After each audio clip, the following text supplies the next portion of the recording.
Hey guys, I'm getting on here today to give you guys a half-year update about what curriculum picks we made at the end of last school year and how they're working out for us this year and what we're still using and what we're not using, and just a few details about our school this year.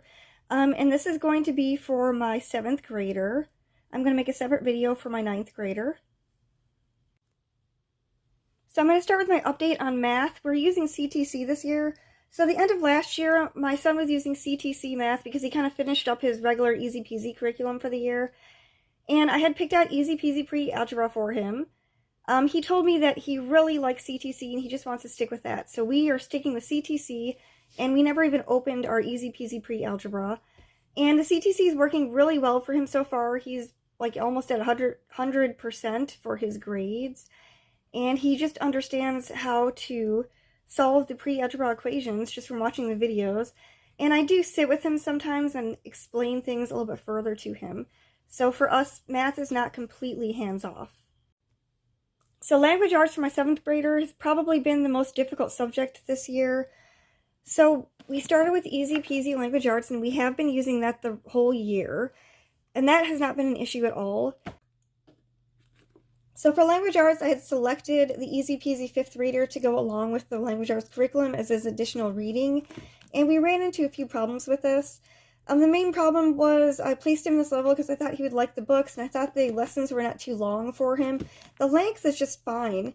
The issue was he found them kind of boring and a little bit too easy for him, and since it's been a few years since he did use their reading, I had him at this point go online and take the reading placement test. And he kind of blew through all the reading levels. Like, he had no problem reading any of their examples, and he was reading it quickly.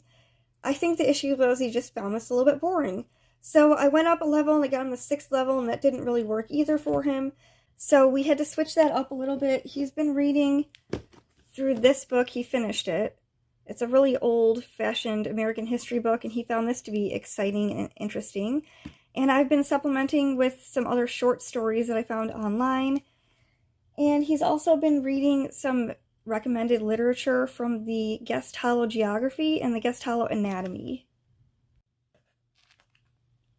So I also purchased this just to give it a try out to see if it would work for next year for us. It's the Total Language Plus Christmas Study. It's got 3 short stories in it. We never even got around to using it.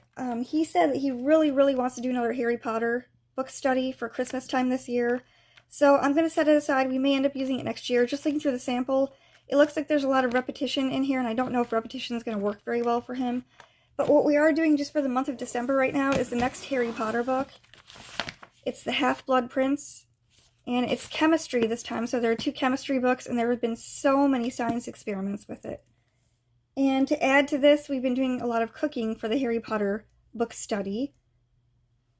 So here are some of the recipes that we've made and some of the science experiments we've done with this just for December.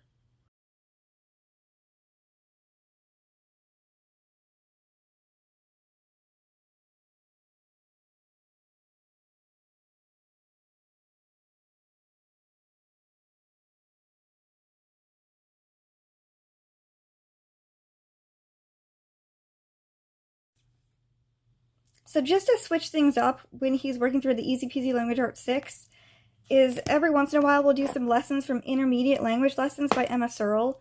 I found these free online, and I printed them up, and he does some lessons in here. These are really short lessons, and he loves doing these lessons.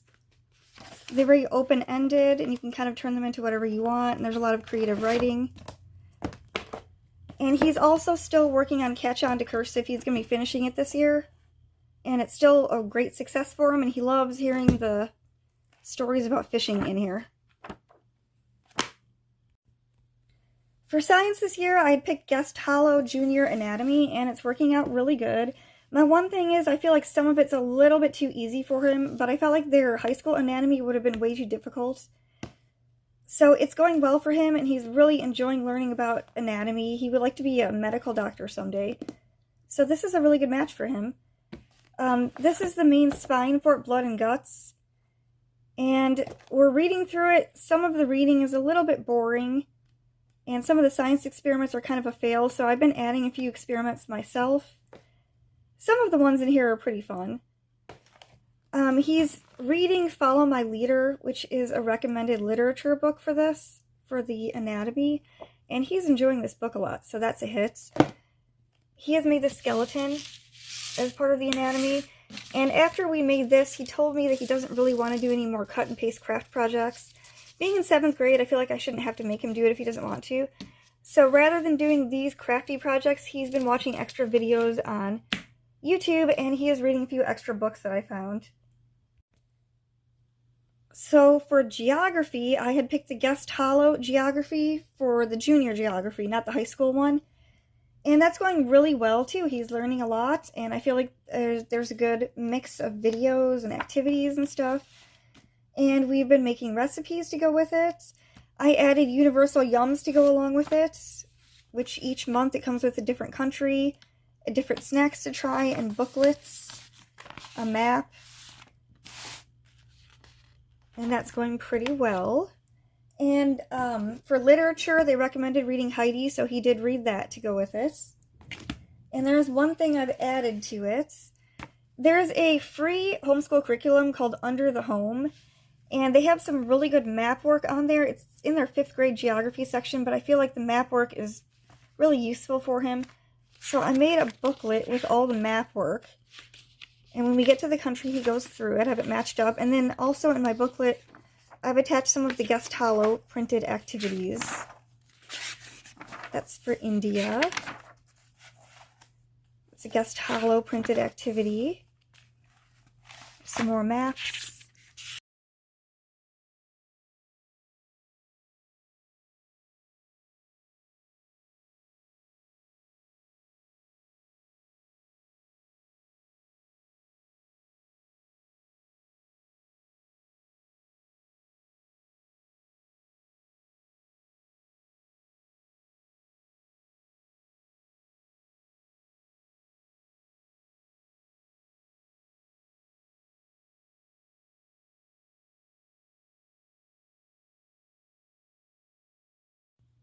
I do have one suggestion for anyone that's using the Guest Hollow Junior Anatomy or Junior Geography courses. My recommendation is to try to get as many as the books as you possibly can, because they make up most of the curriculum. Like, the online activities are only a small portion of it. And I kind of wish I would have bought some more of the books to go along with it, just to round it out a little bit more. His favorite book from the curriculum right now is Stories from Around the World. I initially thought this would be a little bit childish for him, but he's really loving the stories in here.